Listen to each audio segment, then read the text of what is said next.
Hello there. Bumblebee is the sixth installment in the critically adored but financially successful Transformers series, with all previous installments directed by Michael Bay. And if you saw my review of Michael Bay's entire filmography, you know how I felt about them. But this is the first Transformers movie not directed by Michael Bay. He's just a producer.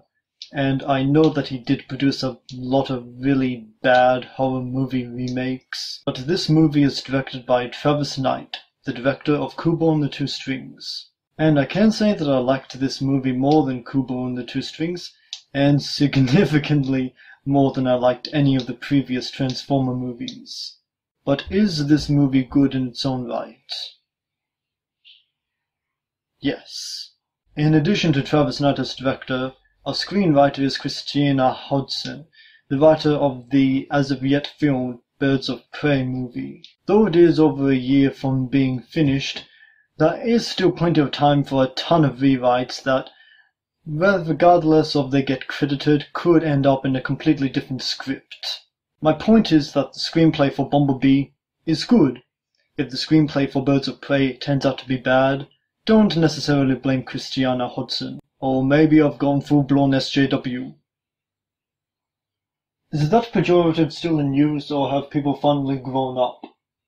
Anyway, the movie stars Haley Steinfeld, John Cena, Jorge Lindenberg Jr., with Dylan O'Brien briefly voicing Bumblebee until he gets,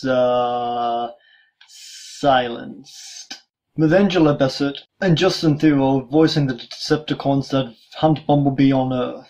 With Steinfeld's character, who is mourning the death of her father, finds Bumblebee in his yellow Volkswagen Beetle form. And once she learns what he is, she has to keep him safe from the Decepticons and the United States military led by Agent John Cena. And Peter Cullen reprises his role of Optimus Prime and sounds nowhere near as old or tired as he did in The Last Night. It turns out that he started caring again once it became clear that this movie was going to be good. If you saw the promotional images and trailers for this movie and thought The Iron Giant meets E.T. the Extraterrestrial, that's pretty much what the movie delivers, and it's done very well. And of course, being a Transformers movie, it delivers from the rest of the franchise.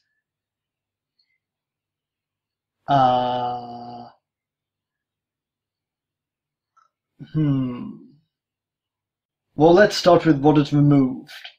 The ugly designs, the racist humor, the sexist humor, the objectification of the female characters, the boring human characters. Oh, the boring human characters were replaced with interesting human characters.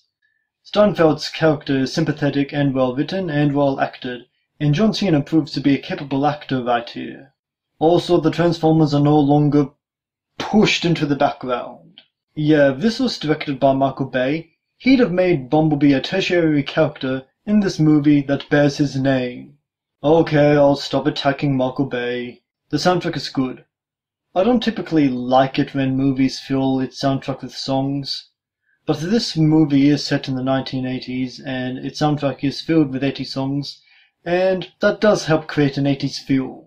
Though if they wanted to really make this feel like an 80s movie, they could have used animatronics. Have you seen stop-motion Transformers videos on YouTube? They're actually pretty convincing, and they're only done with some amateur with a camera. Which I'm definitely not.